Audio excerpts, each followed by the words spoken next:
duo qilish kerak. Ota-onam mendan xursand bo'lish kerak degan shu niyat bilan kuninglarni boshlanglar. Chunki Allohning roziligi qayerda? Otamizni, onamizni roziligida. Allohning roziligi ota-onaning roziligida.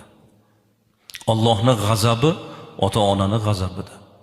Shunday bo'lgandan keyin azizlar, ibodatli yigitlar, eng katta maqsadingiz Allohni rozi qilaman desangiz, ota-onani rozi qiling.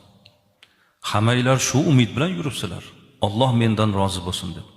Allohning roziligi bilib qo'ying, ota-onani roziligida. Alloh taolo Qur'oni Karimda marhamat qiladi. Auzu billahi minash shaytonir rojim. Va vassaynal insana bivalidayhi ihsana. Biz insonni ota-onasiga yaxshilik qilishga buyurdik deb Alloh marhamat qilyapti. Bu ota-onaning e'zozi oddiy ish emas.